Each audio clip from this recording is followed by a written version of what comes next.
Love this podcast? Support this show through the Acast supporter feature. It's up to you how much you give, and there's no regular commitment. Just hit the link in the show description to support now.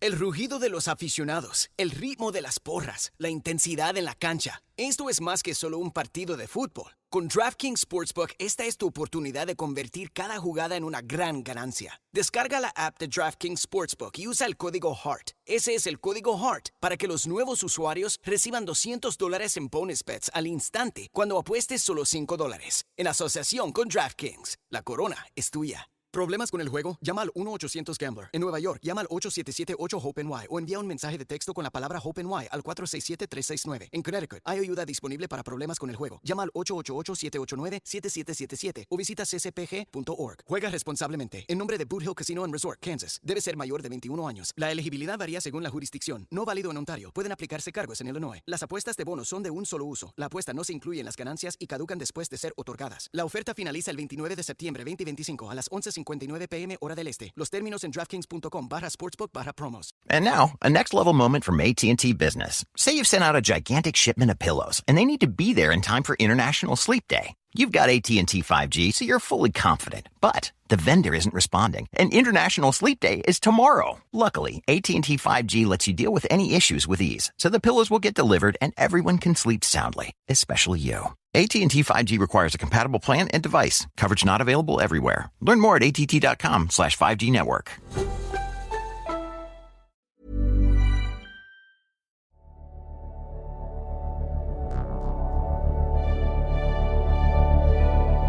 Ladies and gentlemen, boys and girls, strap yourselves in. It's time for your Tilton Talk Show.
Good evening, ladies and gentlemen, boys and girls. Happy Monday and happy transfer deadline day. We are the Tilton Talk Show, sponsored by AMG Logistics, with myself, Paul Hipkiss, the one and only Claire Wheeldon.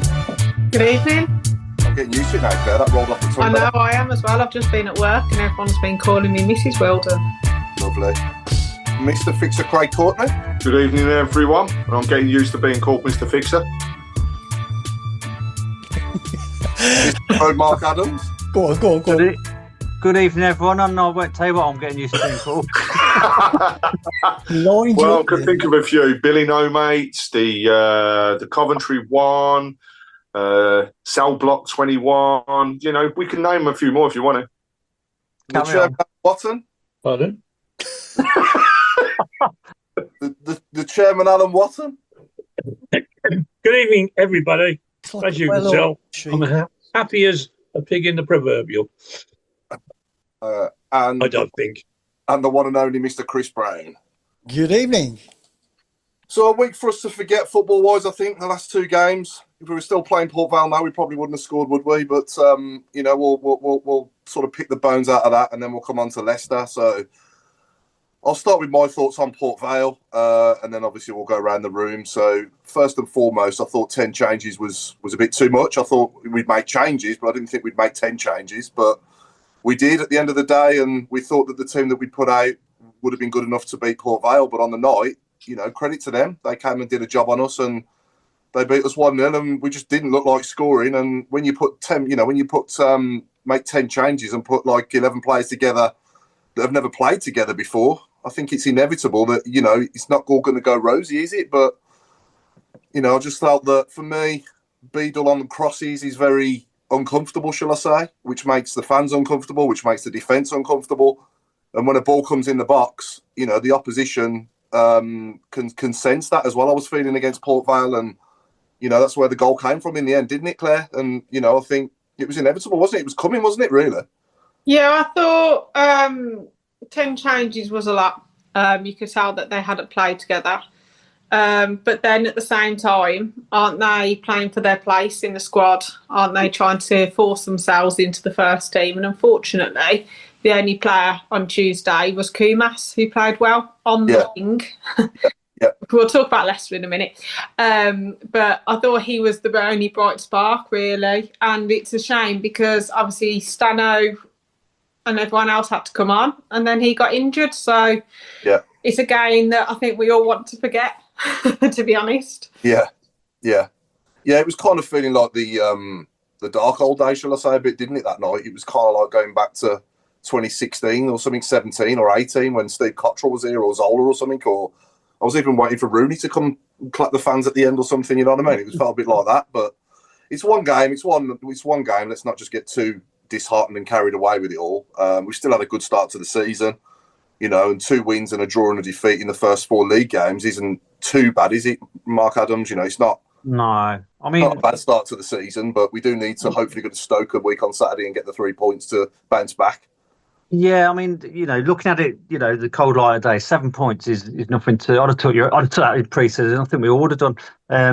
Port Vale game, it was like a bunch of competition winners. It's like 10 lads who'd won competition before the game. But no, we didn't turn up, did we? It was like I say, Paul. It was like the old days. It was just a nothing game. It was a nothing performance, a nothing game. Like Claire said, I think Kumas was probably man of the match. I don't think he was amazing. No. He was a proper 6.5 out of 10 compared to everyone else who had 3s and 4s. Yeah. But yeah, I mean, I'm disappointed we've gone out of the cup. I'm not heartbroken. I know everybody says that, but you just look across all the other scores on the night. We've got bigger fish to fry this season. We'll talk about Leicester in a minute, because that was equally disappointing. I just think I think the whole week's been a wake-up call for us fans, for the players and the manager as well. I mean, as much as I love Chris Davis, he's got to take some of that on the chin. As much we've praised him, we love him, we've praised him, but no, he's got to take some of the blame for the last 2 games, I think. Yeah. I think we were the biggest scalp to go out of the League Cup until Grimsby obviously showed up against some team from up north, and that obviously took that away from us, which was nice to see, wasn't it, Alan? Really, because before that, I was thinking we were the biggest club getting knocked out. Yes, that was a little bit of a saving grace. But I mean, you said all that needs to be said about the performance against Port Vale. I just annoyed that we had to play 2 nights later, and we couldn't afford to put a better side out.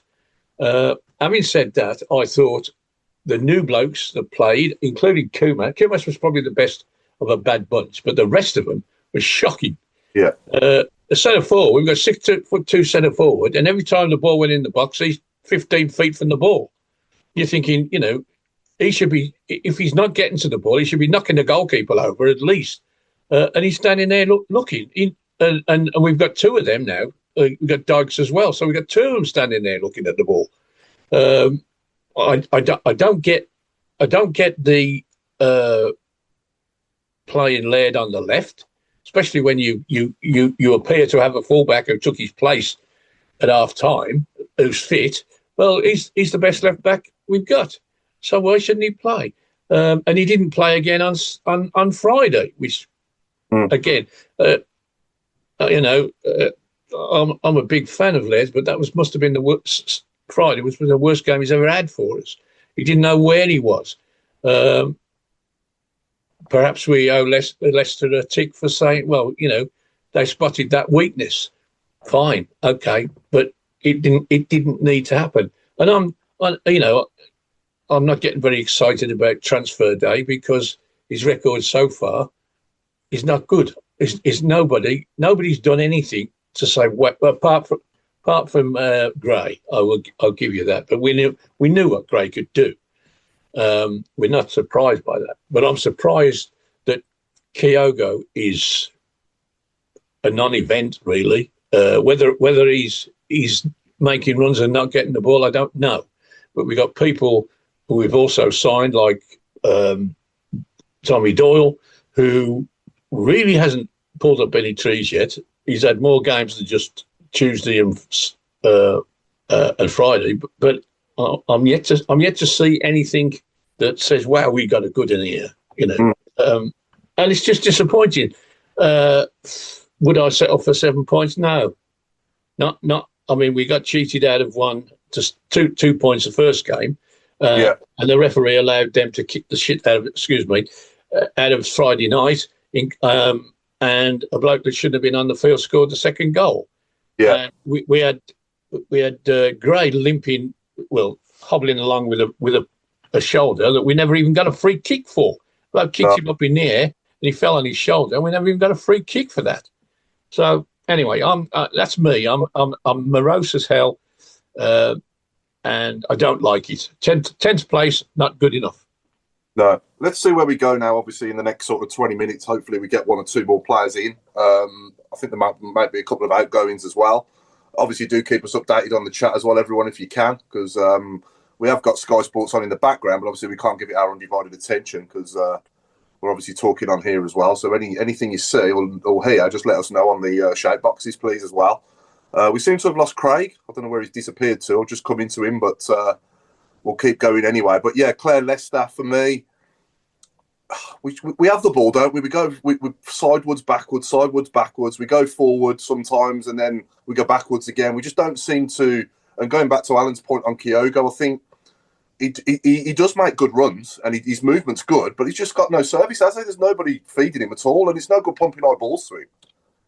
Yeah, I think Leicester was really disappointing. If you had said a point before the game, I think we would have all taken it. Yeah. I found that we're really slow in the build-up. The problem is at the moment, I feel like we're trying to play like Man City instead of Liverpool. And Man City are being caught out.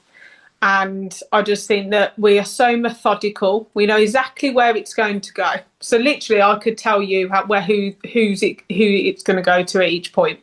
Yeah. Which is great because all the players know what they're doing. And obviously, that's what Chris Davies, how he wants to play. However, if you don't shoot, you're not going to score.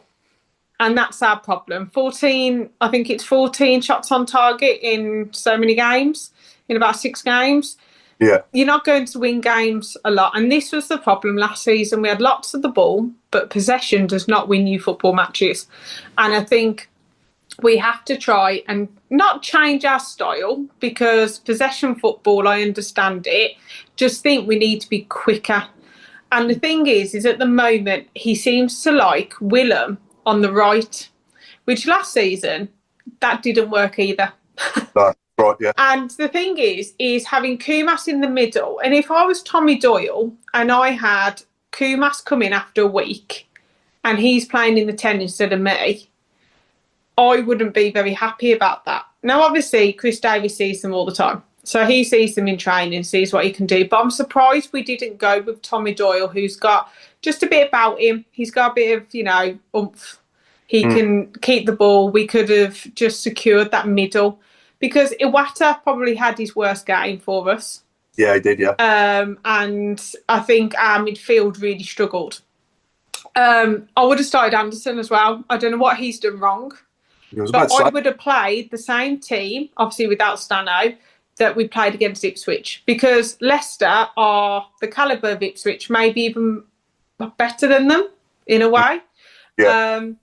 I just think that we need to create more. We really lack that creativity in behind. I think fair play to Damari Gray because he was injured, but do you know what? He was our best player by far in the whole game. How he got all of the abuse he got for what he did for them, we were just going, what are they doing that for? even I was looking at, because obviously went to the game. I was talking to you guys. I was talking to people who were watching it on TV, and I then went on social media and I was like, I wonder what other fans are thinking. And all of them said if Birmingham had had a proven goal scorer, they would win this league because the football was really good. I agree with you, Alan. I don't think Laird had his best game, but then at the same time, you got Damari Gray running with one arm, and I think around him, he didn't have the help or support. But then at the same time, we needed him to play because he had pace up against him. Obviously, for the goal, it was Paik and Laird who both didn't go for the ball. The positives are that we did play some good things. I'm not saying it's all negative, but I just think that it did humble us a little bit. I think that it's brought everyone down to earth. I think if you said to us, the 7 points from the first 4 games, I would have bit your hand off for that. Hopefully we can get someone else in. I do think we need another striker as such. We just need to I agree with Davis, need to get that ball into the box a bit quicker. It was more disappointing than ever. I just think that we've now got a week where we've got a lot of our players don't go on international duty. Some of them do, but we've got a core that don't. And I just think that we need a plan B. Could we have, instead of putting a Watter as centre-back, could we have done something else? Could it be that all of a sudden our formation changes for people like Leicester away? If I went Leicester away, I probably would have done 3-5-2. But I just think that, I don't know, I just think the possession football's great, but last season we struggled to create a lot. In this league, you have to, if you create something, you've got to shoot, you've got to score, because or else you will lose the game. And that's the worrying thing at the moment. Kyogo is making those runs. I do think that Leicester did sit back slightly, so he didn't have a lot of space behind. But he was making those runs, but they was passing it sideways and backwards. And I think we've got a core of a really good team. And I'm not trying to be really negative, but I just think that Friday opened everyone's eyes to little bits that we do need to improve on. But I just think that it's lovely having possession, but you've got to have a bit of pace and tempo, build the tempo with it, I think. Yeah. I've got faith in them sorting it out. Chris Davies and his staff, I think, that they've got everything about them to get us where we want to get to. But like you say, we just need to improve in certain areas. And it's an uphill battle every week for me, though. We get one good ref probably in every 15 games in this division. That was last week against Oxford. We had a good ref against Oxford at home. But apart from that, in every game we've played, they've been absolutely awful. And no different Friday night at Leicester either. I mean, how he hasn't sent off their player, that Pereira, for the challenge on Kyogo was disgusting. Yeah, absolutely. We never saw that because we were blindsided because of where it was. We had the players in front, so none of us saw that. So everyone was messaging saying it was a red card. We all didn't know what had happened. And like Alan said, the foul on Damari Gray when he hurt his shoulder as well, that was a stonewall foul as well. It's basics this is for the officials to get right, and they can't get it right. And I don't know if it's just us or what, but obviously we watch us more than anybody else does. But I'd be intrigued to know what opposition fans think of the officials in this. Bright was brought down in the box in the first 5 minutes. Yeah. He played well. He was good. He just needs to get the ball in the box quicker. Yeah. Exactly. And that's why I say I don't understand the Laird thing. This Bright's all right, but he don't get the ball in the box. Laird does. When he's on his game, he tear asses down that right wing and he gets the ball in the box. Yeah. We complain that they ain't accurate enough, but they're better than what's happening at the moment because it's 0. I think Laird earned the shirt against Leicester because of his performance at Blackburn in the second half when he come on, and also against Oxford, he made the goal as well. Two man on that game, wasn't it? So we got the nod on that basis, I think. And Cochrane was only just coming back from injury, but obviously we do. Yeah. Always remember that, we ain't playing in private. The whole world sees what we do. And Leicester City would have, especially as they'd had no game in midweek, but could have watched that, and they could have watched the Blackburn game live on something or whatever. And they would have said, this is the bloke that we've got to stop. We've got to keep him busy. And it's what they did. He didn't get a chance to get away hardly. And then he got cut. that can happen. He got caught out for the goal. Again, he didn't have much support. I mean, he was the last bloke. I mean, he could have gone in and minced the guy, but he'd have been sent off then. I mean, it's frustrating because I think that personally, that the Leicester side was probably the weakest they've had in about 2 or 3 years, and they were there for the taking. We could have won that game. There's nothing special. There's nothing special about them. They just dug it out, didn't they? What's special about anybody in this league? We've. But having said that, we've played 2 ex-Premier League sides and we haven't beaten them. We've beaten everybody else fine. And you look at the fixtures to come and you think, well, we should win most of those. But it's just it's disappointing that we could have made a statement by beating one or other of the 2 Premiership droppies, couldn't we? And people would have said, "Wow, these mean business." Now we know we mean business, but it annoys me that we're now being talked of. Oh, they're 10th in the table now. I sat on the train with a QPR supporter a fortnight ago after they'd beaten 7-1, and he was talking about us in glowing terms. He said, "Oh yes, I think you'll be in the first 3. No trouble at all." Well, I'd bet if I have the conversation with him on Saturday, he'd have been going, "Well, your bubble soon burst, isn't it?" Yeah, well, I think it's the old cliche. Sorry, Paul. I was going to say it's the old cliche, isn't it? It's so early in the season. I mean, look at teams like Coventry. Coventry lost 18 games last year and ended up in the top 6. Yeah. So you can't write anything out this early. One defeat doesn't define a season at the end of the day. No, it's the trend that bothers me. The fact that we've signed so many players and none of them have said, "Wow, this bloke's going to take us on." Nothing. We've just. I don't think we've improved what we finished up with last year. I think if we stuck the side out that we finished with in the last 6 games, we would probably do better. Well, that might be, Yeah, let's break that down, though. Let's break that down. Are we taking Kyogo over Alfie May? No. At the time, it seemed the obvious thing to do. Yeah, thanks, Alfie. But, I kind of wish he was around now because you could have thrown him on against Port Vale. I'd rather see him coming on than Lyndon Dykes. As much as Lyndon Dykes made me happy at Blackburn, I'd rather see Alfie May coming off the bench than Lyndon Dykes. Exactly. And I'm taking Damari Gray every day of the week and twice on Sunday ahead of Kieran Dowell. He's been player of the season for us so far, Paul. I like Asai Samuel at right back. I like the Neumann and Clara partnership. I'm just talking over the 4 games now, not just on Friday night. Over the 4 games I've watched us so far in the league, I think we've got the makings of a good defensive partnership there. And I think Tommy Doyle's shown bits and bobs of his quality, but he just hasn't really been given a run in the team yet as a starter. And obviously, I don't know whether that's affecting his confidence or not, but it can't be doing it any good, can it, if he can't get in the team regularly? Unfortunately, he was unwell, wasn't he, against Ipswich? Yeah. And we Diogo, and he's not been able to get back in since.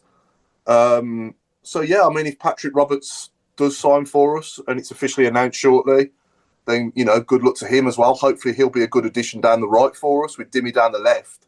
And don't forget, we missed our best player Friday night as well. We are a different team going forward with Stano in there. I think it highlighted that massively. I think we do take Stano for granted.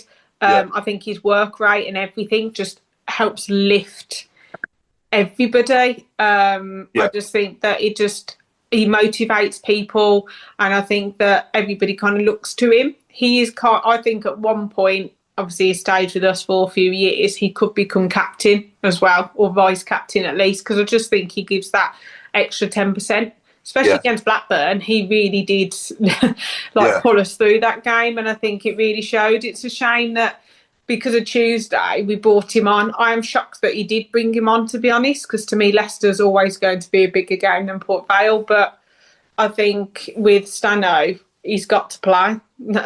And in the 10, and I think it helps Kyogo as well because he will draw people as well. Yeah. Kyogo can't play in a team where you're crossing the ball 6 foot in the air. That's not his style of play. Yeah. You've got to try and find a way of getting that ball through. Yes, okay, he's missed a few chances. He hasn't played for Rennes for ages. So we're not going to get the Kyogo from Celtic for probably give him a week or two. Then he will, he needs confidence. Strikers need confidence. Like Josh came on, first thing he did, went for a throw in, got the ball in, and I thought, brilliant cross. I wish you were on the end of it though. And he's shown some glimpses. And I think Deutsch on Tuesday played as the 10 and Dykes as the 9. That didn't make any sense for me. No.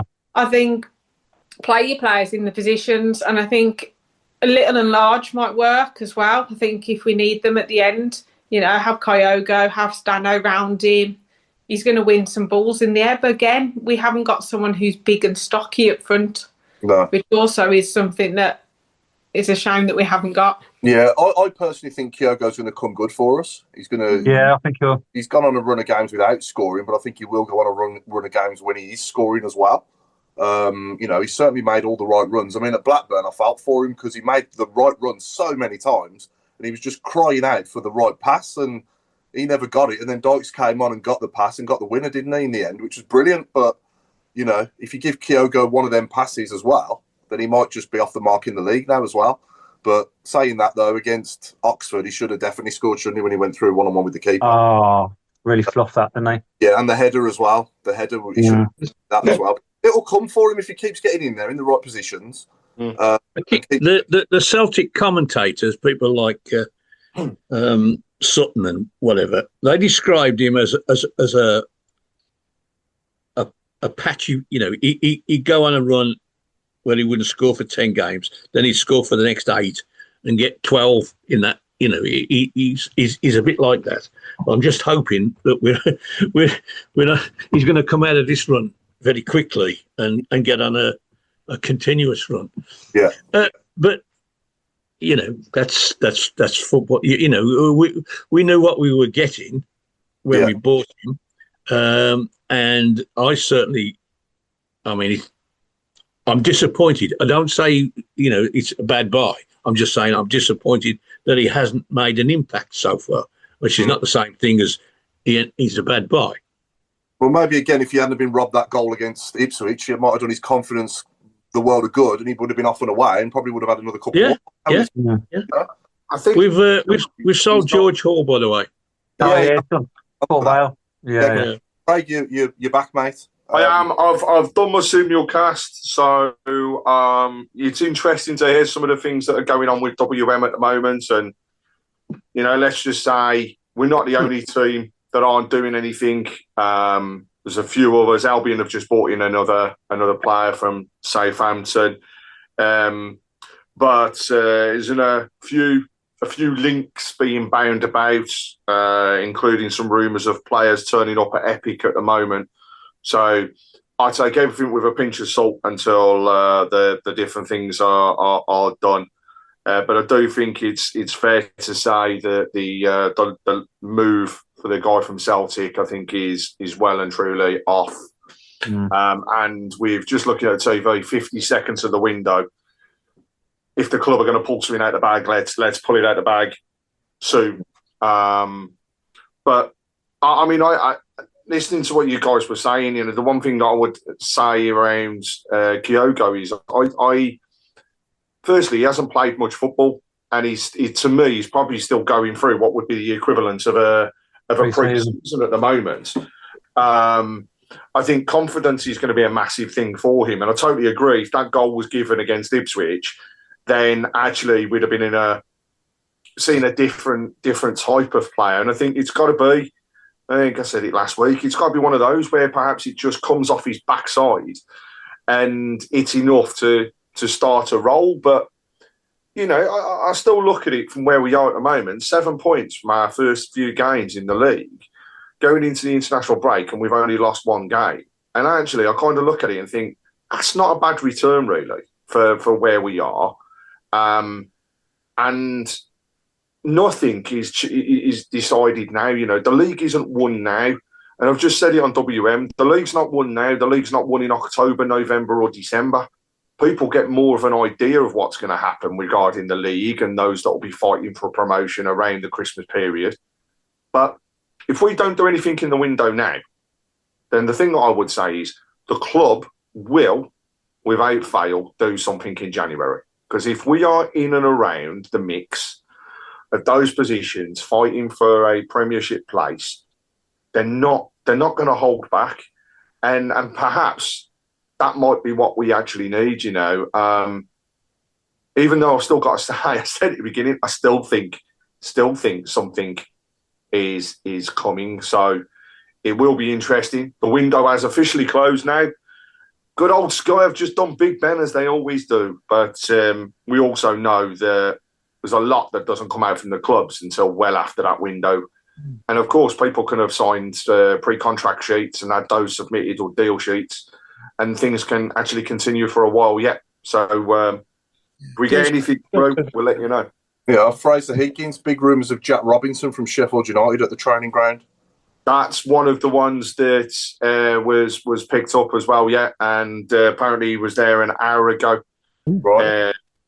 So if that is the case, then I've got to say that actually is a decent centre half and promotion winning captain, I believe, for Sheffield as well at the time. So yes, maybe a little bit older than some of the players that we've got, but actually if there's experience that's needed, then type of player that perhaps we need to have coming through the door. Yeah, I don't have a problem with, you know, older players coming in. You need it amongst your squad. You know, you need that experience and know-how amongst the group. You know, in years gone by, when we've got out of this division, we've had the likes of Carsley and Phillips and, you know, Stephen Carr, people like that, Lee Bowyer. You know what I mean? And they were all in the twilight years of their career. Exactly, but do a job, and that's.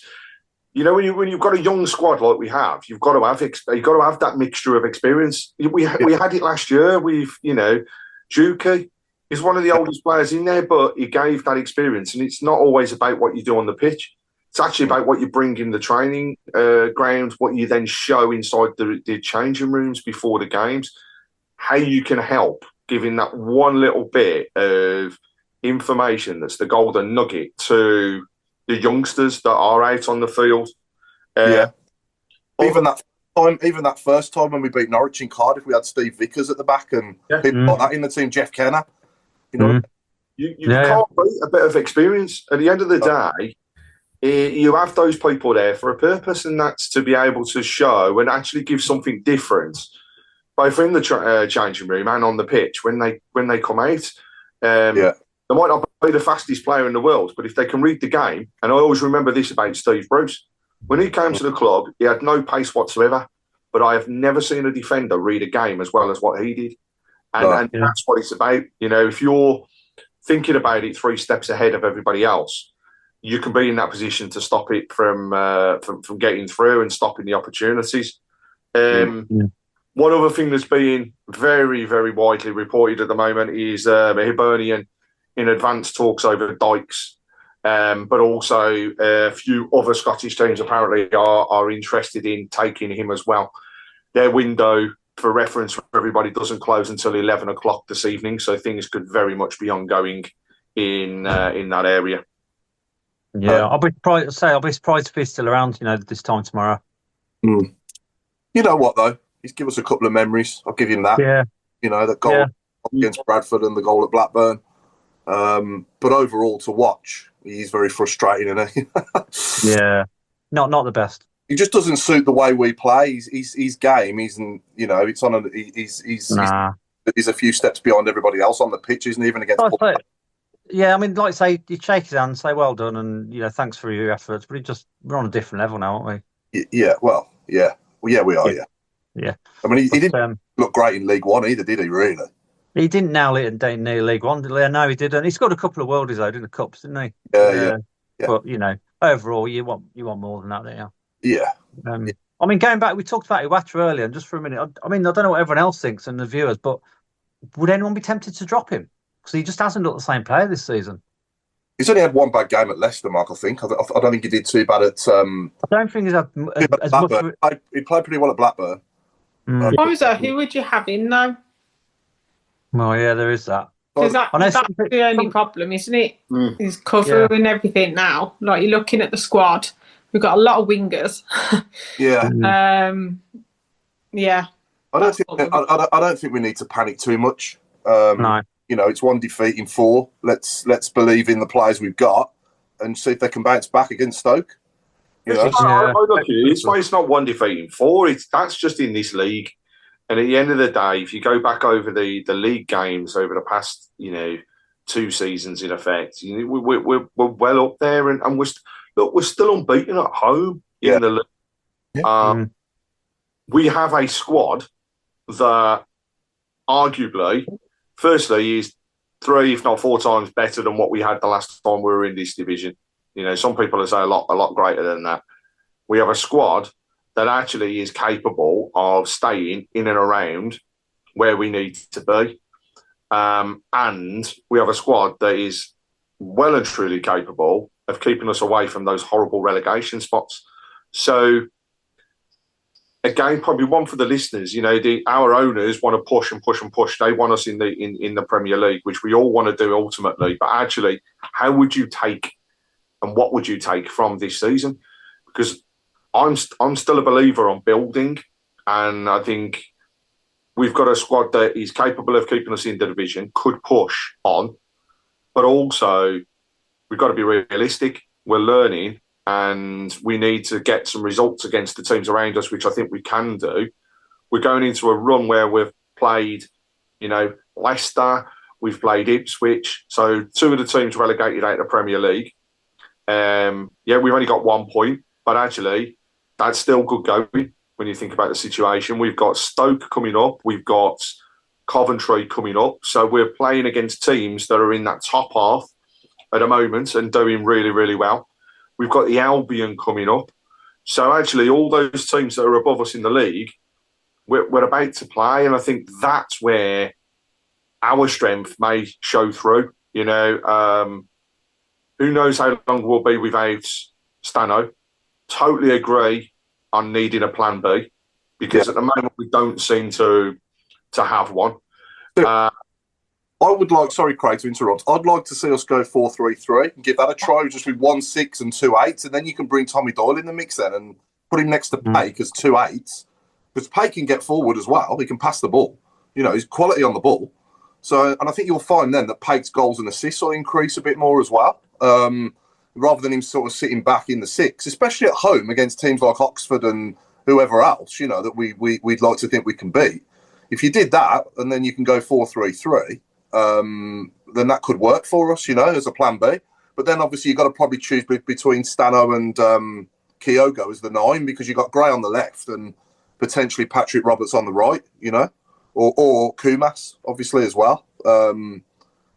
So yeah, that could be food for thought for him as well. But he knows what he's doing. At the end of the day, I've got every faith in him coming good. In us being in the, I'm going to say in the top 8. I think we can be in the top 8 with the squad as it is, with what we've got there.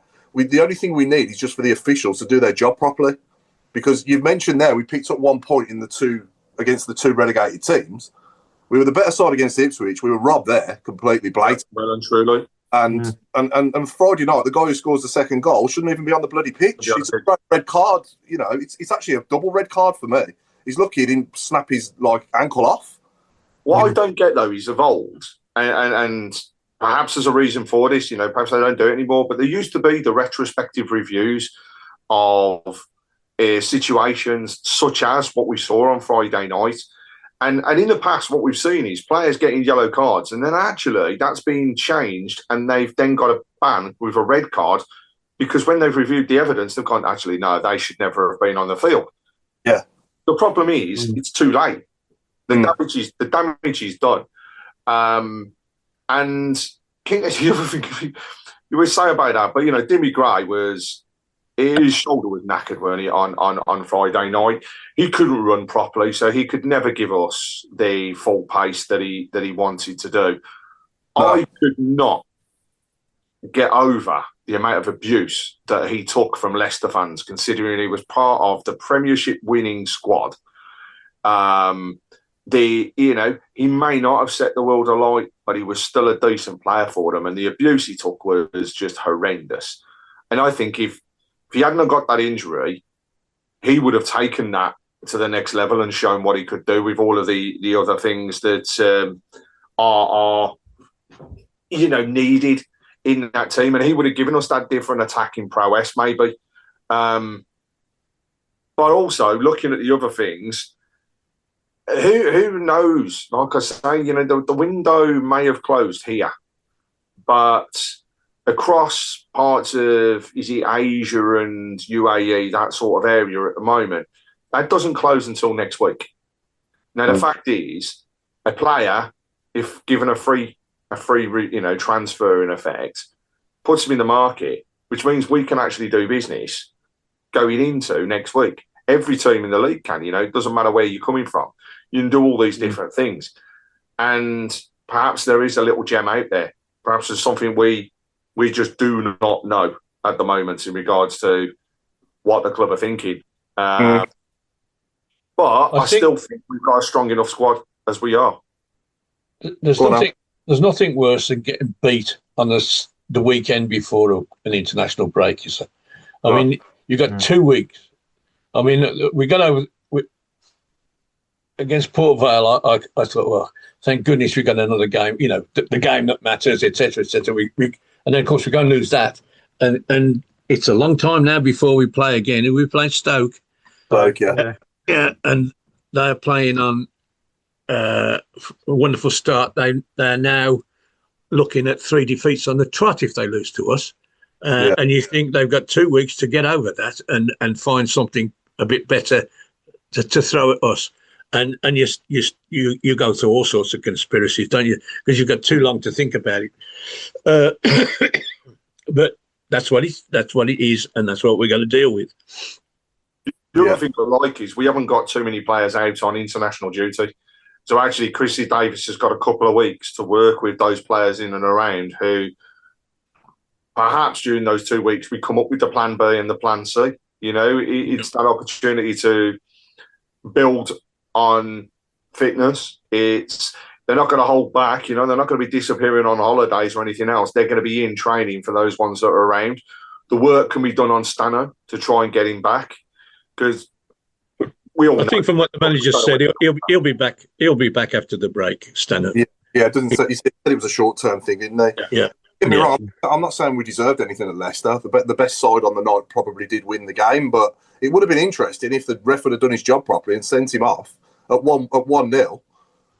What would have happened then? Would we have come back? The way we were playing, we didn't look like scoring, don't get me wrong, but it might have just changed our approach slightly, going down to 10 men, like they should have. Well, they should have changed they would have had to have changed their formation, wouldn't they? Because without failed, they'd have brought on a defensive player to cover that area. Yeah. And that would have, for me, made a difference. I mean, how the interview at the end of that, when he was asked, and he turned around, well, the ref said he knew I'd taken the ball and it wasn't dangerous. I'm thinking, what? What is this guy looking at? He may have touched the ball. Makes absolutely no difference. But if that was in the Premier League, that was a straight red. That was a VAR red. Yeah. Yeah. And I, first of all, don't want VAR. I think it's ridiculous, the fact that you can score a goal in the Premier League and you've still got to wait up to 60 seconds to find out whether it's a goal or not. So I don't want it in the Championship. But then there are times when you do question it, thinking, but put it this way, end of the season. That's the difference between getting automatically promoted or being in the playoffs and then you're losing the playoffs. And actually, then you look at it and think, Jesus, that's £100 million that's just cost us. Yeah.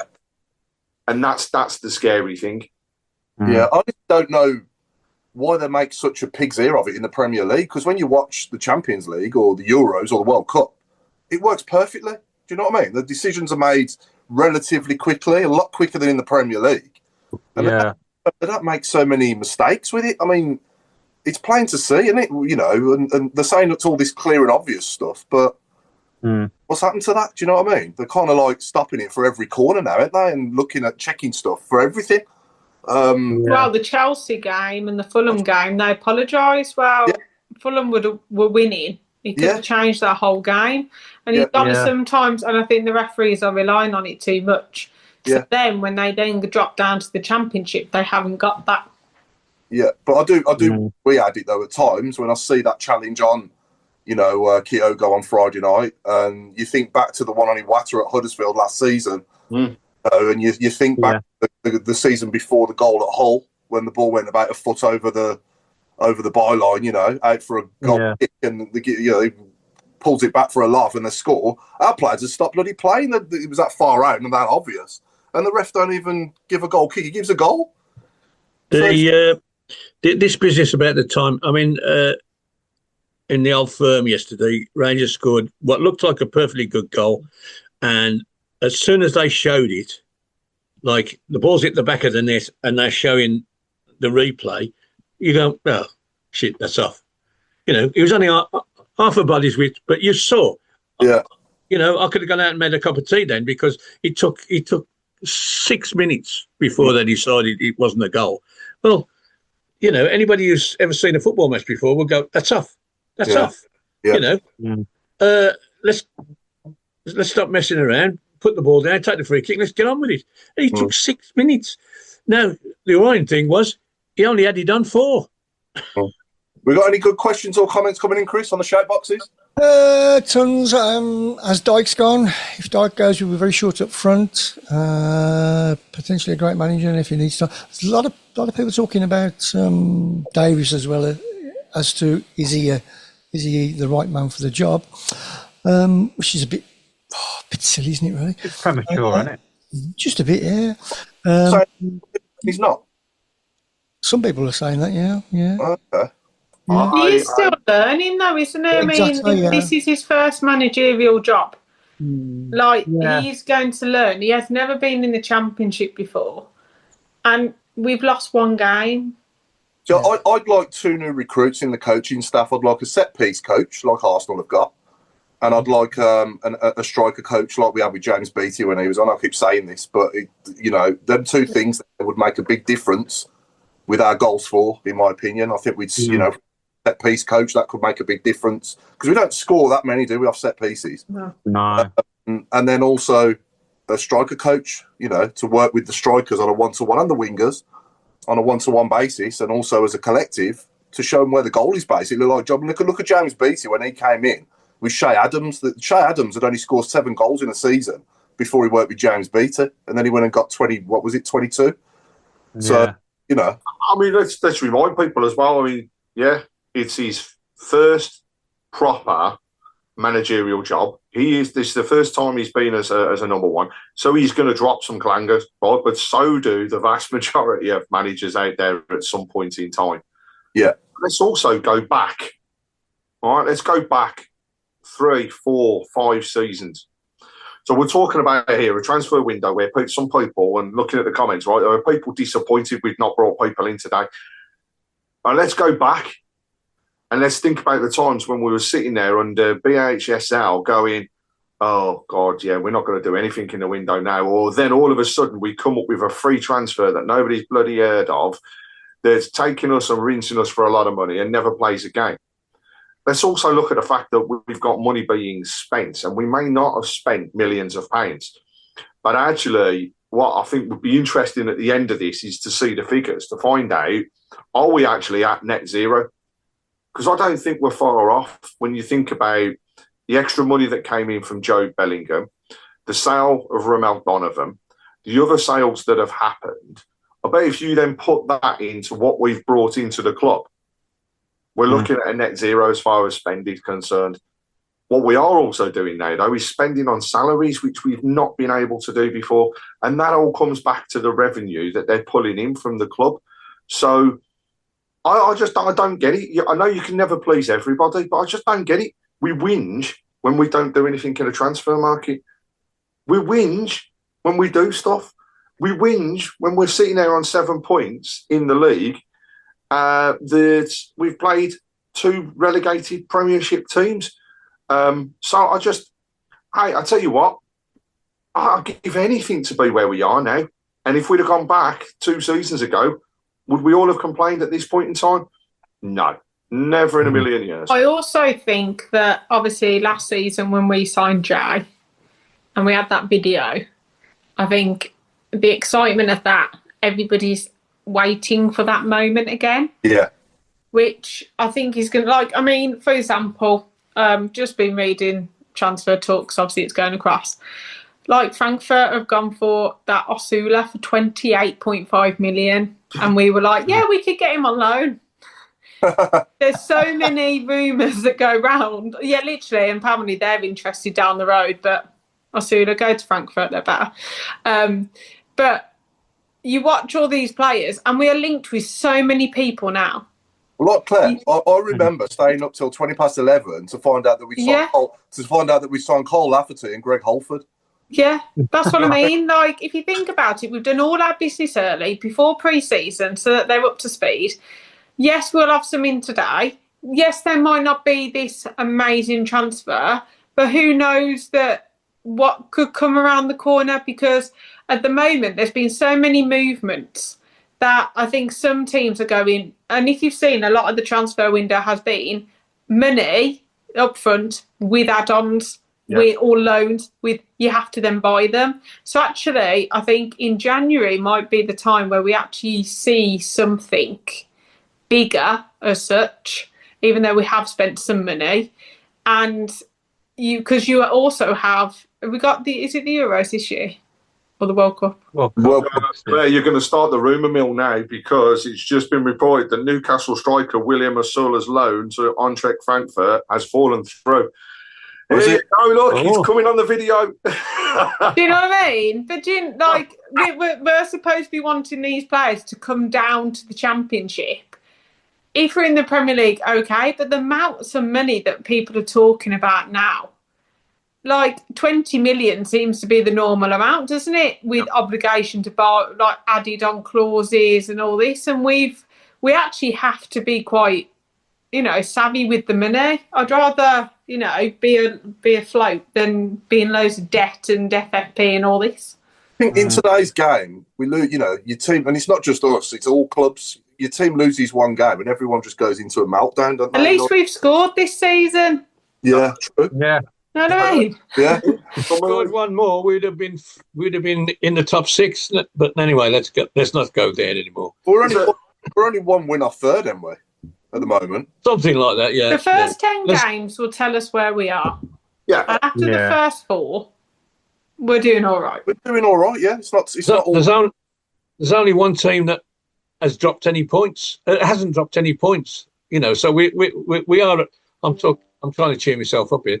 There's 5 teams on 7 points, and we're at the bottom because we haven't scored enough goals. But we get 3 points for the next game. Pardon? We've got a 0 goal difference. We are, which is the worst of the 7 pointers. Yeah, but somebody's put a great breakdown here on one of the overall chats. Actually, summary table of the ingoings and outgoings from our club in this transfer window. So if we look at the ins, first of all, you've got loans with Beadle, Tommy Doyle, cash in, Lewis Kumas. Maybe more to come, because there still can be announcements up until 9 o'clock. Then we look at the outgoings. So Brandon Keeler, we had money for Brandon Keeler. Yeah. Yokoyama obviously went, money for him. Emmanuel Longello, I never ever thought I would see Emmanuel Longello as the top goal scorer in the Scottish division, but that shows how poor Scottish division is. No comment. Money for him. Alfie May, money for him. Christian Bielik, money for him. George Hall, money for him. Right? So we've had all that in. Then we take into account the add-on with Borussia Dortmund for Job. Then what's gone out today? George Hall has gone out at the moment. That's the only one that's announced. That's a good time. Sorry, Craig. That's a good time for us to say as well all the best to him, and thanks for his service. He has done bits for us. It's just a shame that he was so injury prone, because when he first came in the team under John Eustace, if I remember, he scored at Sunderland and at home to Norwich that season, and he was looking like a really good prospect, wasn't he? Yeah. Got a young player season, isn't he? Exactly. Yeah. And I think, do you know what? If he has a run and he's injury free, he'll do well, and hopefully the club have got a little bit of a sell-on clause, because you never know with these types of players, do you? But then we go to the incomings across the club. Dimmy Gray, free transfer. Yeah. Right, Samuel I believe I can't remember whether that was a small fee or whether that was also a free transfer. I think it was a couple of million, wasn't it? I think 1.7, wasn't it? 1.7. Furuhashi has come in, obviously cost us some money. Fujimoto as well, incoming. We haven't even seen him yet, have we? We haven't even seen him play yet. We haven't seen him play yet, no. Well, he came played 1.5.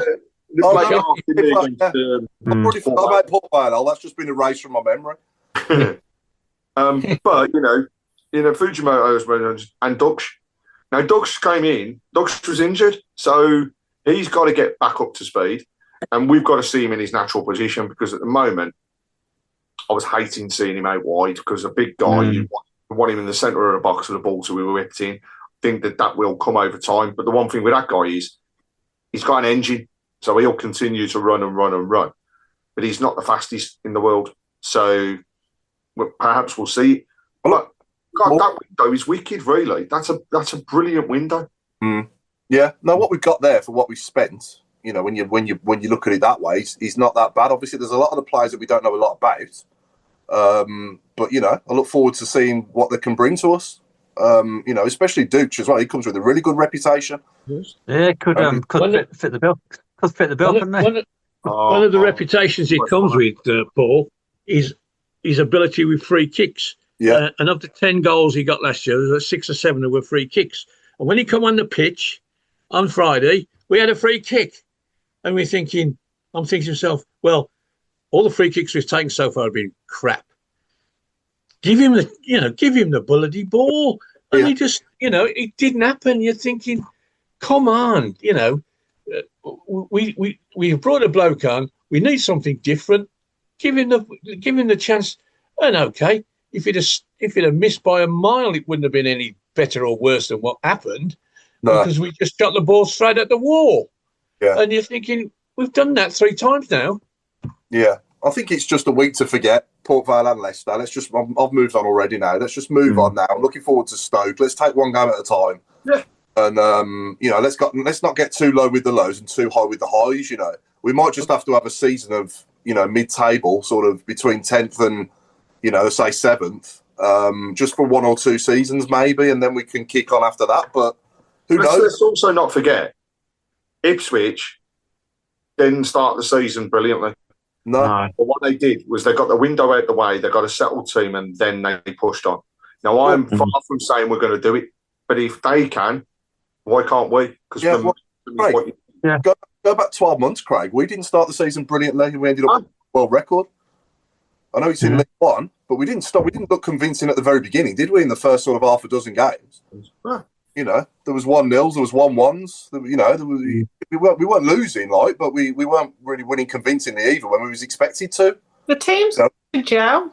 You can't just throw a team together and expect them to do anything. And we're moaning that we've got 7, and we're moaning that we haven't been able to bring in any more. Again, it could have been literally, if we had till 11, we might have been able to do something. Mm-hmm. But it's like a domino effect, isn't it? Transfer deadline day. So if one person leaves, another person can go, then another person, then another person. Yeah. Now, for example, if we were after anyone from Crystal Palace, for example, and Eze's gone, they might not let anyone else go because they need a squad. Yeah. Or if we're after, anyone, I don't know, from another team, but they can't bring their player. Like Celtic, the Celtic thing is perfect. Actually, they haven't been able to get their £5 million player, so we can't have their player because actually they need him for the squad. Yeah. So, I think we've just got to be realistic. We are, we have come up from League One. Yes, we've got money, but we can't go past financial fair play because we know what the leagues are like. We will be the ones with the point deduction. What I'm sick and tired of hearing is people going, but Wrexham have done this and Wrexham have done that. Right, so Wrexham have spent a lot of money. They've spent a lot of money. However, they're still below us. Well, not just that, Al, but they. Yeah, I'm not worried about what other people spend. To be honest, I'm worried what really gets me is that we've paid money for people, or we're paying them good wages, and you look at them and you think, well, they're not better than what we've got, and they ain't really good enough to get in the side. And you've then got dead money. You've got dead money sitting there, haven't you? You got a bloke sitting on the bench doing nothing, and we've paid money for it. Category out. Pardon? Who would you put in that category at the moment, based on those names that I've just read out? Of the incomings, who would you say is not as good as what we've got? Because all the ones that played against Port Vale, I'm talking on that performance. I'm not saying they ain't going to be better, but on that performance, they were poor. All the new guys were poor, and they weren't much better on Wednesday, Friday night. The centre half, what's his name? The Irish lad. Cashin. Do we think he's going to take either of our centre halves places at any stage on merit? He might come in as a stopgap, but he doesn't look as if he's, we might as well have kept Davies, as our third centre half. We might as well have kept Sanderson, because at the moment he's shown nothing to me that he's better. I've got to come back. The only good one is the right back, and I honestly think we wouldn't actually need him. The two fullbacks that we had were as good, if not better, than him. But he's obviously a player of quality, and he's got a place, and he's taken the place of one of our better players. So you've got to take that up to that. Yeah. But I'm asking myself, could we have spent our money on something else and had Laird and we haven't spent the money there. Pardon? Cashin had a really good game against Sheffield United. And when he came on at Blackburn as well, he did a job against Blackburn as well when he came on, as a to sort of like, because at the time he came on, we were under the cosh a little bit. At one, we got back. We was 1-0 down, weren't we? And then we got it back to 1-1, and then he came on. I thought we were just going to hold on for the 1-1, but then we obviously go and win it on the counter attack. But he did bits there, to be fair. You've got to adapt the style of play. You can't just throw them in and go on then. Yeah, Newman, he's adapted quite well, but he's come from a different league. If they haven't played for a while, they're going to need to get up to speed again. We've lost one game. It's like the world's going to end. We haven't signed somebody massive on deadline day again. I know the Premier League, you've got up until 1 p.m. to sort it out today. I don't know what that is for our league. We could end up with 2 more players. We could end up with 2 more going out. We just haven't heard about it yet because they're sorting it all. We've lost one game, and we've lost 1 game in the league and 1 game in the cup. We haven't gone past the cup second round. I thought I read that it's for about 10 years, isn't it, or something? Yeah. So what? We've had 2 defeats. This was the year we were going to pass, because we got 2 easy draws and then fell over at the second hurdle. One thing I like, sorry, Craig. One thing I really liked was Davies after the Port Vale game, I think it was, when he said, "I hate losing." Yeah. And we all hate losing. Nobody likes losing. So, but to hear the manager say that was quite good. We are going to lose some games. We're not in League One anymore. We brought people in League One ready for the Championship. So we're adding to that now. Yes, do we need more quality? Probably do. Will we get it in January? If we're up there, 100%, I can imagine us spending some money, especially on a striker or someone like that. But we've just got to relax a little bit. Everyone's just gone into absolute turmoil. I think the expectations. That's what it is. Expectations. We had some season last season. They've basically come in, these owners, and they're taking us to the sky, aren't they, with everything they're doing? And everyone's on cloud 9 with it all. And when you have a defeat and a slight setback, it affects people more than it probably should, including me. It's I'm not happy at all when we lose at home to Port Vale. And I can't stand Leicester anyway on a good day, never mind a bad day. So, I couldn't stand that on Friday night. I hated every second of it.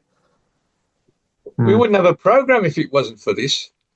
I've been waiting a whole year for us to moan. Yeah.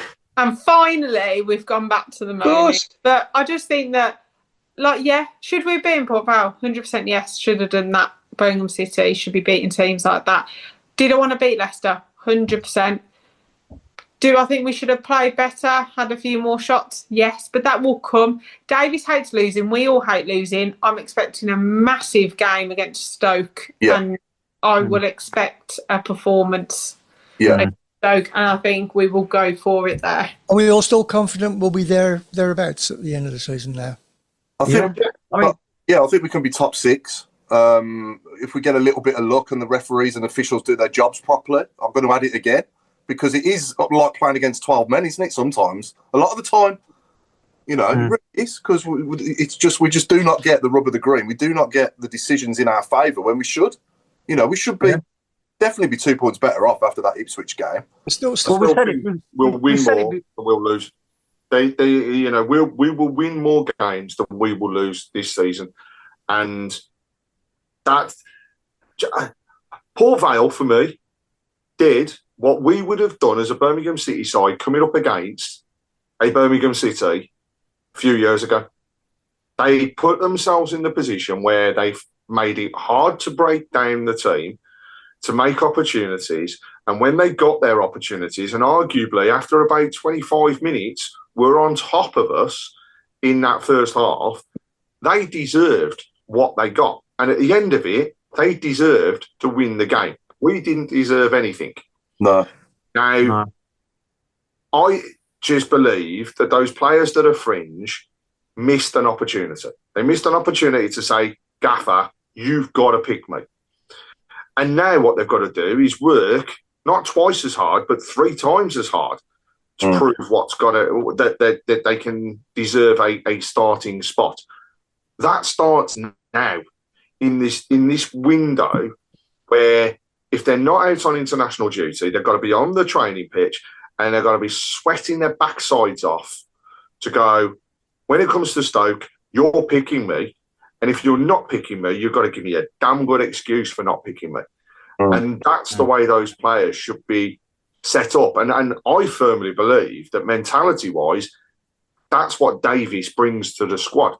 He said it. He hates losing. When I listened to his interview on Friday, there were areas that I thought, I kind of agree with what you're saying. Then there were other parts where I disagree. What I will say is, we were on top of Leicester and they did absolutely nothing after scoring their first goal. Well, I remember also picking the ball out the net twice, really. Yeah. He didn't really have any meaningful save to make, did he? No, he didn't. No, nothing. The Leicester fans... But neither did theirs. ...still joined their team off. Say that again, sorry. At half-time, the Leicester fans were still upset. Yeah. They were still, there were still elements of... I thought I still heard booing at half-time because it was only 1-0 and they'd only had the one chance. That one chance was a mistake, by the way. You should, as a defender, you never let that ball bounce. You always go after it. However, I won't turn around and go, Laird was at fault, because he's been phenomenal for his past couple of games. And actually, he could have come forward to that ball. And the way it spun back up off the pitch, it could quite easily have gone over his head. So I get the reason why there was that apprehension. But I have got to say, this is like, well, the meltdown is just uncalled for. We're going to lose. Now it's time to come back in a couple of weeks' time and go, now we're going to prove what we're worth. And now we're going to go out and we're going to crack on. Just need to be clinical. Make chances and be clinical. That's all. Do you know what I mean? Like, get a performance out of them, be clinical, have a go, have a shot. You never know if it's going to go in off somebody, might go off their knee, their backside, anywhere. Just have a go at goal, make it that we're up, test the goalkeeper. I think that's the only thing that's lacking, is the testing of the goalkeeper and having a go. I think sorry, Mark, go on. No, I was just going to say, the amount of players that we know can strike a ball, it's crazy that we don't shoot more often. Yeah, no, definitely. The amount of players on that pitch who can strike a ball. I think for me, the one thing that really has sort of shone out to me last Tuesday showed me how defensively frail we are without Clara there. And Neumann wasn't the same. And Neumann wasn't the same without Clara there. And then Friday night showed me how important it is for us going forward to have Stansfield there as well. We're just not the same team without Stansfield in the team or Clara in the team. So yeah. On a different front, no games this weekend, apart from international. But I'm saying that, but it's not the case, because the Birmingham City ladies kick off their season against Bristol City at St Andrews on Sunday, 2:00. And I'll reiterate what I said in the last show. We want as many people there as possible. Amy and Hope are building a phenomenal squad. Losing 16 players, or I should say, letting 16 players leave at the end of last season, and they have gone back into rebuild mode. And we are actually building a squad of eager, just on the fringe players that are now beginning to show. And just across the past week, 2 signings. I mean, firstly, the very first, I think, is it pronounced Haitian player? Haitian, yeah. Yeah, Haitian. Bachiba Louis. So welcome. Striker, 27-year-old, signing from French side, Fleury 91. So that was the first signing. But then for me, this shows where this club is going, because we have picked up arguably one of the most talented youngsters from the French league in Ocean Hurt. So she is on the fringe of breaking into the full French squad, a great player, and joining again, permanent move, giving that an opportunity. She's on a 3-year deal and previously, was turning out for Paris Saint-Germain. So the levels of players that we are bringing into this club is absolutely superb. And on Sunday, they kicked that ball in anger for the first time.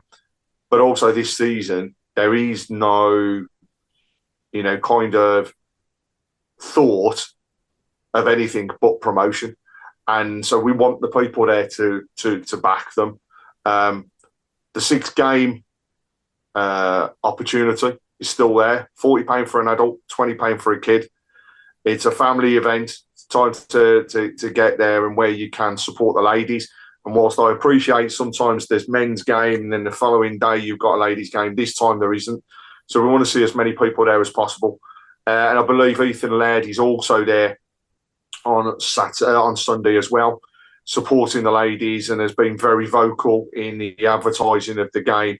So please, if you can get there, let's get behind the ladies and really push them on this season for not 1, but 2 promotion spots out of this league. So let's really, really go for it.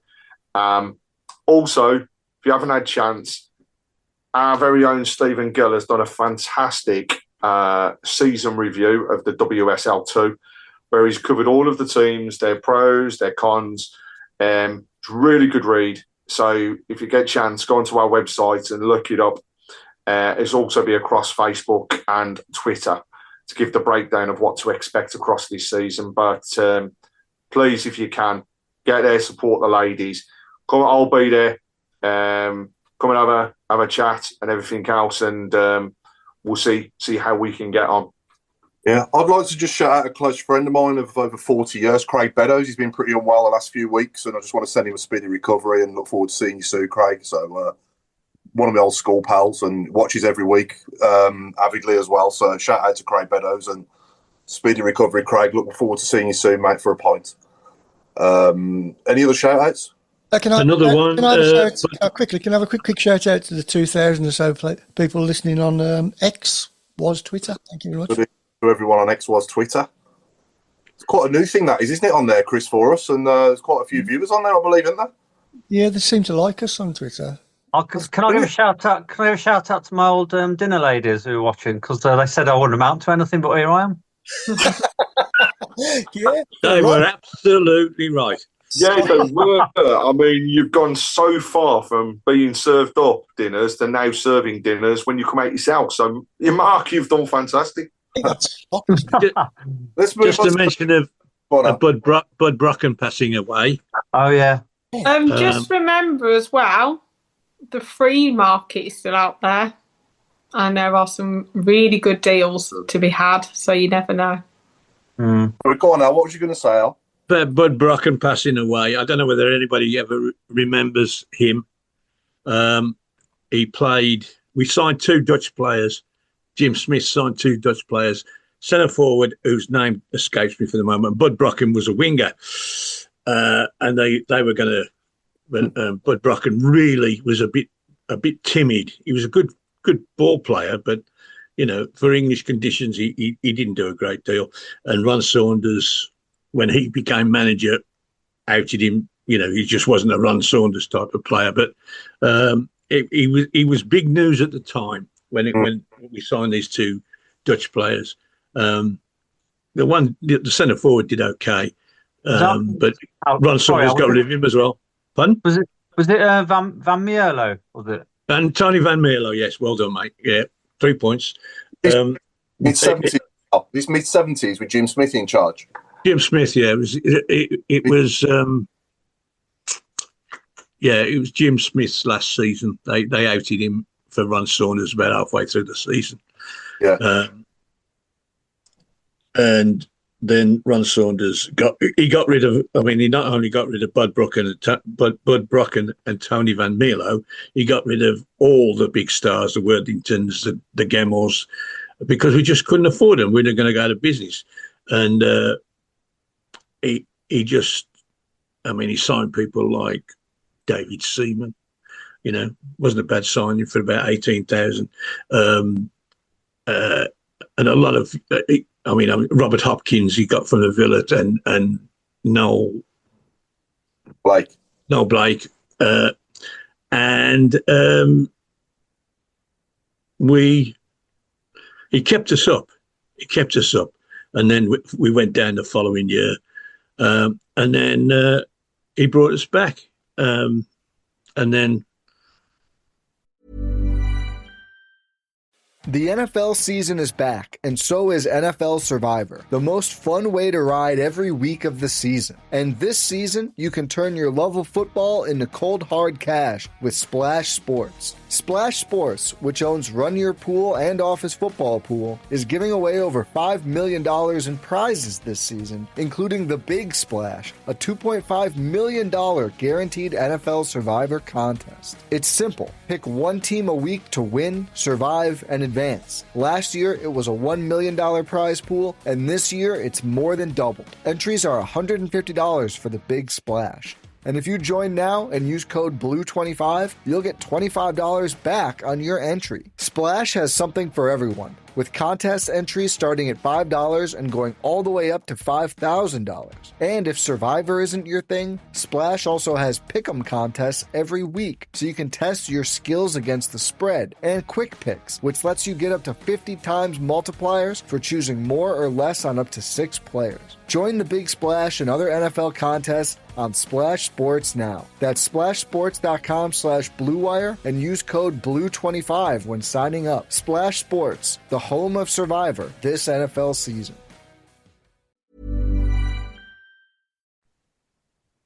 I'm trying to think what happened to him then. He left. Yeah, we couldn't. Ken Weldon got rid of him because we couldn't afford him. That was when we were really in trouble. Someone's just put, so Steve Kimberly's just said, yes, Robinson and Roberts. Is that official now? Have they officially signed for us? Nothing out official yet. Nothing official, no. Okay. No teaser videos from the admin or anything? No, nothing yet? No. I'm not absolutely no. Okay, hopefully that's imminent then. And you're quite right what you just said, Claire. There is some good deals to be had on in the free market as well. I mean, Patrick Bamford springs to mind straight away as soon as you said it. Oxlade-Chamberlain. Oxlade-Chamberlain's just remember, this time 2 years ago, we had signed Oliver Burke on loan. So, and 12 months ago, we signed Jay Stansfield to the day. Yeah, exactly. We've moved on. I'm waiting for Craig Cameron to spin round and have 2 players next to him. I guess who we signed this day on the 1st of September 1995. 1995. Oh, I'm going to go for blimey. So it's a 95-96 season. That was Barry Fry's last season. Massive. That was with the Vicar collar shirt. Massive favourite. Wasn't Devlin, was it? No, but you're in the right ball. His mate. Was it Brucey? Or did we re-sign Pesky Salido? No, we signed him back in the late the end of the late because the transfer window ended in March, then, didn't it? I don't know that. Chris, 95. That's... It was the one and only Magic Johnson. Oh, John. Yeah. And we won 5-0 on the Saturday at Barnsley. What a great side! What a great player! What a great player! How many goals he scored? It's got to be double figures, you know. I reckon it's double figures because he'd been here a long time. He was there a long time, wasn't he? Yeah. Reckon about 12. Yeah, possibly. 17. 17. Wow. How funny! How ironic is that? Because that was his number as well. Yeah. Hang on, I've got the noise for that as well. Yeah, Chris, should we move on to the Who and the We certainly will. Barnett. We'll have the Who first. Might have run over talking about Port Vale and Leicester, I think. We spent the show talking about 2 games there. Okay, let's get through this first then. Here we go. Who is this player? On Saturday, everything seemed to have clicked. You know, we have been working on possession all the way through the week. Are we letting the viewers have a chance? Yeah. Do you think you know them? I ain't got a clue. Okay. but if anyone else knows, just keep it to yourself for a sec. Yeah, it's a former player. Oh, here we go. We'll have it again. On Saturday, everything seemed to have clicked. You know, we have been working on possession all the way through the week, and they had long periods of good possession during the game. I think I got an idea. Oh, Jason Hughes just said Steve Clary just been named the Weymouth manager. Again? Again, yeah. So I thought he already was. He was anyway, wasn't he? Didn't know he left. So nobody knows that. No, it's not Clary. No one's got it. Yeah. Yes, no. Nobody got a clue. No one's got a. Or somebody else has said Clary. Is it Ian Atkins? It is not Ian Atkins. No. He's a Brumley. That's a Scouser. Was it? Was that a Scouser? I think so. Yeah. Very posh one. Yeah, just last season. Oh, not that one. On Saturday, everything seemed to have clicked. You know, we have been working on possession all the way through the week, and they had long periods of good possession. Oh, there was a twinge of. There's definitely a twinge of Gauss in there. Yeah. Northwesterly. Yeah. Someone who's coached as well as. Oh right, Mark Gay's moved to Liverpool. He's off. Yeah. Is it? Yeah, I've just seen it on X. Apparently, that Fabrizio has said because they couldn't get someone else in. I fell for him. But that again, that's player power. So of old, it was all agents, wasn't it, that pushed for moves and doing the different stuff. Now it's player power because if a player says I'm doing it, Isak being a great example. You said I was going to move. Oh, okay, prove it. Is it in writing? If it's in writing, the club don't have a leg to stand on. I don't believe anything was ever in writing. So what did he do? Takes himself over to Spain, goes and trains with his old team, doesn't bother telling his own club. So he forced the move. The Gay one, again, I think was player forcing a move. And I'm kind of glad he was. The way he played last night and everything else, I generally don't think it was. I would disagree with you, Craig, there. I think he's been exemplary. Yeah. Him and Eze, well done, top professionals. I feel for him though, because if he'd got that move to Liverpool and cemented that place next to Van Dijk, he probably would have been better for England as well going into the World Cup. But you know, I'm sure he can still do it playing for Crystal Palace as well though, because they're a good team as well. I was just about to say that, Paul. Palace look amazing at the minute. Yeah, that's that Adam Wharton's some player, and what a player he is. Yeah. But anyway, we digress. Yeah. So nobody knows who that is, Chris. I don't think. Am I going to take this as a win? Probably the first. Can I have one guess? Go on. Joe Gallagher. Balls off. No. That wasn't my guess. That was just I'm just reading out a comment. Is it somebody coached at Blues as well as played? Not coached at Blues, but he has coached. Yeah. I think. What? Has he been on the show? No, he's not been on the show. No. Not been on the show.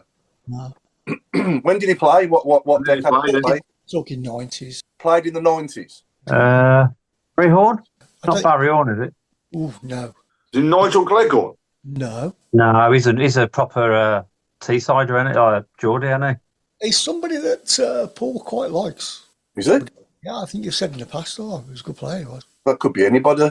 It's true, yeah. Played in the 90s, and I said he was a good player. Chris Marsden? Not Jonathan Hunt. No. You're in the sort of right ballpark. Am I? Around that time? Simon Charlton era, isn't it, I think? Simon Charlton. Era. Chris Marsden. No. I'll say Marsden. It's not Brian Hughes, is it? No. It's not scouse enough to be anybody like, well, no. Don Kavanagh, good shout from Don Kavanagh, Mike Newell, but I didn't say he was a good player. Not for us.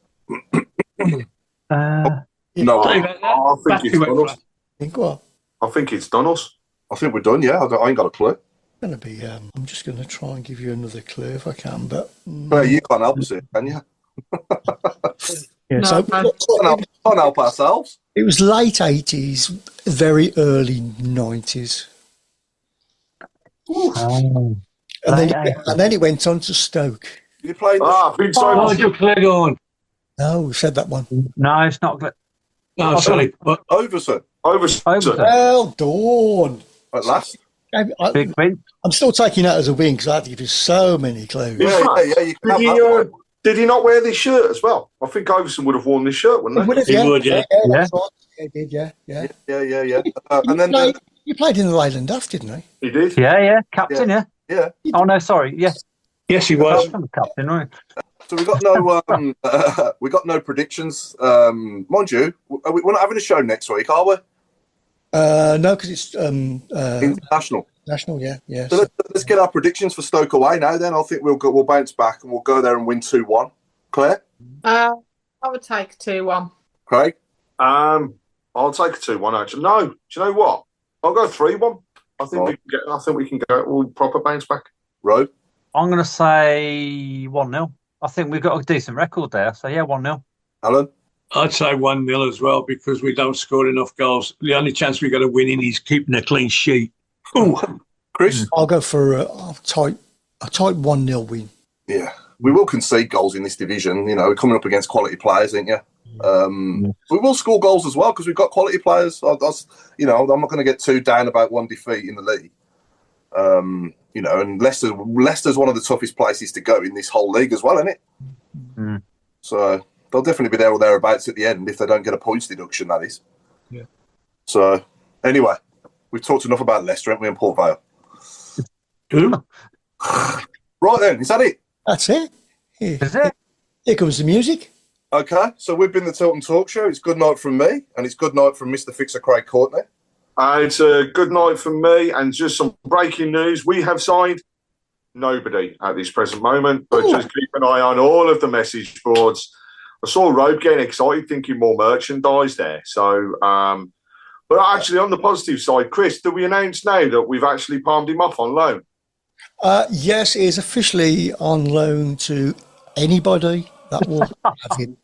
Anybody that will take him, you can have him, and you can have him for absolutely. Well, you can just have him. But on that front, I'm going to hand over to the one and only Claire Wilden. Well, it's good night from me. Enjoy your week off. Come on, England, in the international break. And it's a good night from the man on the buttons, Chris Browne. God, yeah. I didn't want to leave it till last this week. Yeah, thanks for listening, and I'll pass it over to the chairman. I put my hearing aids in. I can hear you now. Good night to everybody. God bless you all. Bruce. It's Alex Bruce. The half-cast Alex Bruce. And I'll pass you over to the leader of the pack, Mr. Hipkiss. Oh, back to me. Okay. Keep right on, everyone. Have a good week, and we'll speak to you all a week on Monday, 2 weeks tonight. And it's a good night from Robe as well. We are getting rid of him, but let's let him sign off for a last time. You said that though. Good night from Robe. No. I can't believe it's 8 o'clock, to be honest. It's not 10 past. Get on with it. Right, good night from me. It looks like things change quickly in this podcast game, so it looks like I'm off. I'll see you soon. It's lovely knowing you, but we'd be lying. No, I'm not. I'm seeing my contract out, to be fair. So yeah, a bit of rebellion. I'm staying. We've revoked your contract, like your season ticket. I'll refer to my agent. I ain't going anywhere, you know. You know, when you sign that contract. I did sticks out. Ladies and gentlemen, thanks for joining us. You've been listening to your Tilton Talk Show.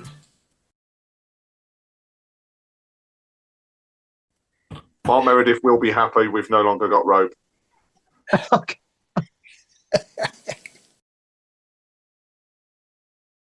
Yeah, definitely. Yeah, well, she's lumbered with me, hasn't she? So she's going to be top of the world. Yeah, I suppose there's the downside to it all. You're not supposed to bully yourself, Rob. Yeah. Hey? So you're not supposed to bully yourself. No. Don't blame yourself for it. Right, I'm going to go because I want to listen to this and I've got work to do because I'm back at work now. I thought you was back at off. I've got no sympathy. Oh, it's a job, isn't it? Sorry. Ha ha ha. Thanks a lot. All the best. Take care, everybody. Ta-da. See you soon. Right then. Bye-bye. Have we gone?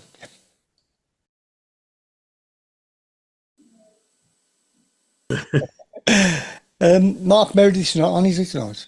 Isn't he? Didn't he say it was American Bank Holiday, isn't it? American Bank Holiday? I didn't send him a link. Well, he's definitely not on then. Hello. Chris, so when we go live, we're going to make the announcement about the Tilton Talk transfer saga and who's on the list and who's not. Just come on now. Come on. Yeah, I know. Hey, hang on a minute. Anyway, change the subject. Oh, you can. I can hear. You had your ears lowered, didn't you? Yeah. No. Yeah, I think I look quite sophisticated. That's what they do in cell blockage. Yeah, we've accepted a bid, Road from Blue Tube. Have you? Yeah. Bloody hell, things change quickly, don't they? We did try to palm you off the Blues Focus, but you weren't even good enough for them. They said it's my injury record. 150 million. There'd been 150 million for Claire, but we turned it down. Yeah. Thanks. Yeah. For a bag of smiles. I'll go in a huff now. I won't be on the show for ages because I'm going to do an sack. I'm going to go on strike. Going to go on strike. I mean, they did offer us 150 million to keep Robe, but we turned that down as well. Have you seen the file though? They're having to pay. You know, they've got Sancho on loan. They're having to pay £280,000 a week. But I don't get this because they've got no bloody money. Having to box clever, aren't they, with their PSR stuff? They're loaning him at the end of the day. It's not a transfer fee, so. But then they're having to pay them a loan fee. Yeah, I'm not going to lie. I'll turn my nose up when I saw Harvey Elliott was going there because he's in bloody good. Oh, I love him as well. That's it now. I can't stand him, but I'm disappointed. He's supposed to be a transfer as well, which again, it doesn't make sense. No, I can't believe Newcastle didn't want him as part of the Isaac deal. To be honest, yeah, I can't believe he's gone there. To be honest, no, it doesn't make sense. He's guaranteed football, isn't he? Yeah, but I think I agree. Compare this squad to the one that went down. It's just chalk and cheese, isn't it? I'm kind of glad. I'm kind of glad we're at the cup though, so we don't have to watch Beadle anymore because he's shocking, man. In my opinion, he's just terrible on crosses. Absolutely awful when the ball goes in his box. He does not command his area whatsoever. So you know, their goal last week came from him flapping, didn't it, on the corners? Yeah, he reminds me of Peacock Farrell. Yeah. Very dangly. He's probably slightly better than Peacock Farrell, Claire, but he's just terrible. I mean, he's okay with the ball at his feet. He can probably stop a shot, but when the ball goes in his box, he's really, really bad, isn't he? He just flaps. He just makes me nervous. Yeah. It's not what you want a goalkeeper to do. No, and then you know that then makes the rest of the team uneasy, doesn't it? Oh God, what am I doing here? You know how many crosses we took in the two games over the last two? How many crosses either goalkeeper took? Well, against us, you mean? How many crosses we actually made? No.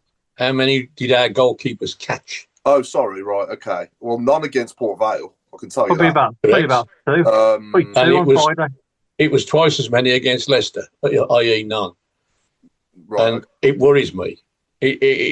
I'll take your point about him not looking like he's ever going to get to a cross, but neither Nolan doesn't doesn't flap at things. He just doesn't. He's just surrounded by his own players, and he can never get out. And it's a small worry, especially when, as against Port Vale, the two centre halves were looking at each other while they've like got in between them and put it in, which is another problem. It's a problem. You either got to be the two centre halves who win that ball. Forget about let them push the goalkeeper around all they like. We're going to head the ball away. If you don't do that, you're in a right mess because your goalkeeper can't get out, and if your centre halves don't clear the mess up, you're in trouble. And that's what happens against Port Vale. Okay, I'm a couple of minutes behind, so don't worry. 10 changes was too much last week. I thought we was expecting the competition and the opposition and everything. I thought way too many. I thought we made 6 or 7, Paul, to be honest. 10 was just that. I know, but then Stano's now injured because he had to come on. Yeah, exactly.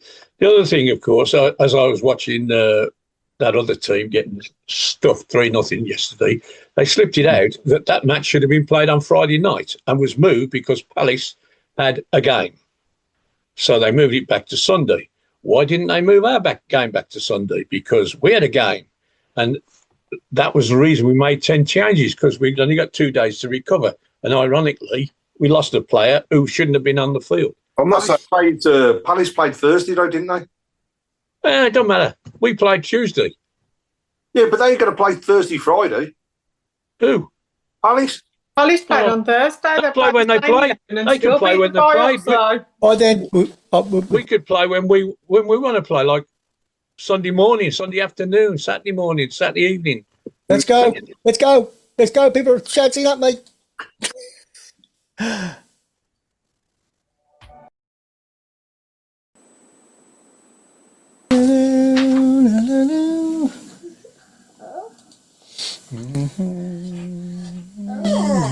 Little darling. Can I watch the television? You tend to watch the television, yes? That's called a monitor, it's not a television, it's for watching the...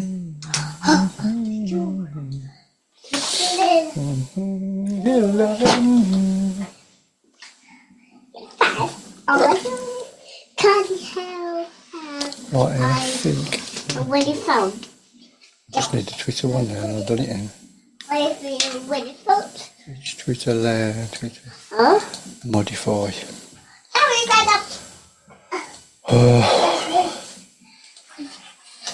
Picture of you.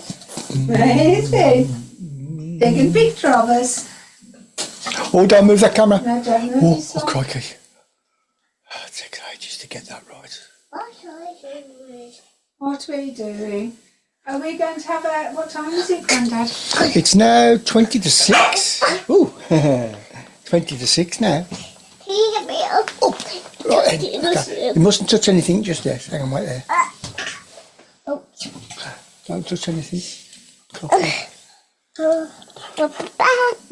We're going to have a... Hang on.